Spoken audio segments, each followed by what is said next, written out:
Have you ever felt that heavy wave of anxiety hit you on a Sunday night, quietly whispering that you just aren't doing enough? You open social media in the dark, see someone you went to school with buying a house or getting a promotion, and suddenly you feel like everyone else has figured life out except for you. You start doing the math in your head, measuring the gap between the life you have and the life you thought you'd have by now, and the answer always comes back the same: insufficient. But I need you to hear this. That feeling is lying to you. You are comparing your behind the scenes, your 3 a.m. doubts, and your exhausted mistakes to everyone else's curated highlight reel.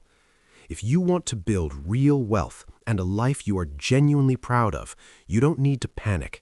You just need to change the mechanics of your daily life. Today, we are breaking down 7 highly effective, quiet habits that the most successful people in the world use to get ahead. These aren't secrets, they are daily choices. Let's dive in.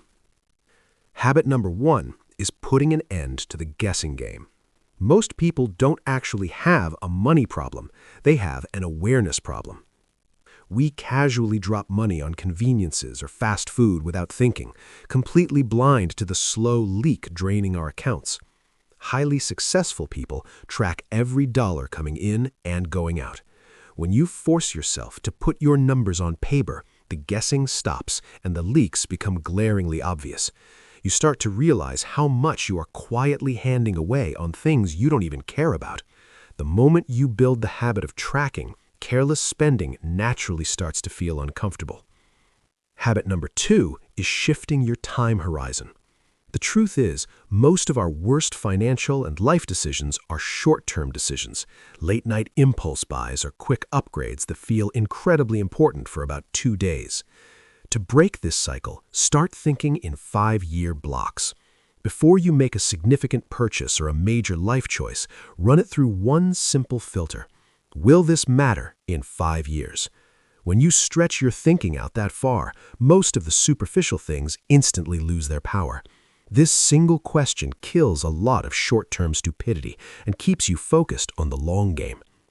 Habit number 3 is separating your status from your spending. Here's a tough pill to swallow. A lot of our spending isn't actually about personal enjoyment, it's about signaling. It's about looking successful to other people and looking like you have it all figured out. True wealth begins the moment you detach your ego from your purchases. Ask yourself if you are buying something because it truly improves your life or just because you want it to say something impressive about you. When you stop trying to look ahead, your expenses naturally drop, your true confidence increases, and you actually start getting ahead. Habit number 4 is living below your means, not accidentally, but entirely on purpose. For most everyday people, when their income increases, their lifestyle quietly inflates right alongside it. They suddenly want better clothes, better restaurants, and more convenience, and before they know it, the extra money has vanished. Successful people flip this rule. When their income increases, they keep their lifestyle exactly the same and invest the difference. Because the ultimate goal of money isn't to buy more comfort right now, it is to actually become wealthier and buy your freedom.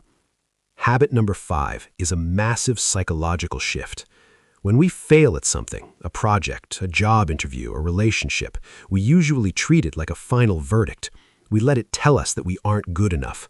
But highly successful individuals treat failure as raw data, not a verdict.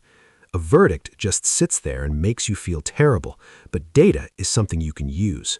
A failed project teaches you about your assumptions. A bad interview highlights what you need to practice.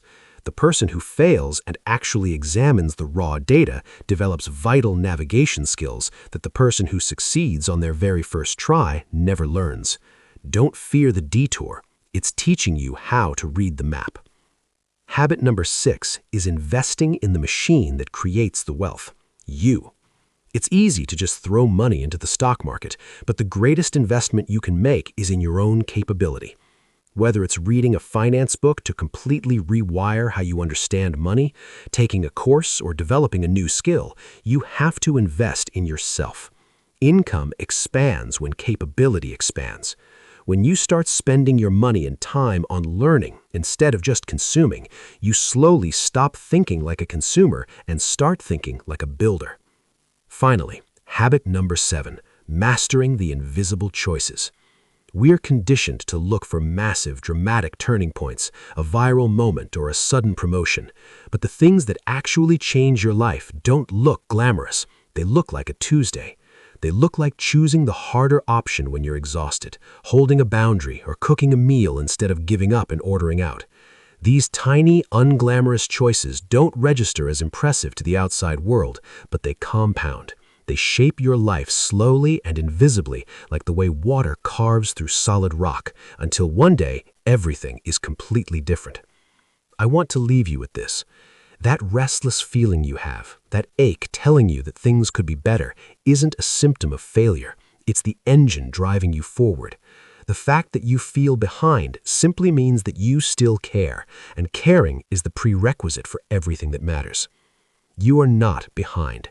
You have been building something in the dark without a blueprint, and you've kept going anyway. Start tracking your life. Detach your ego. Master your Tuesdays.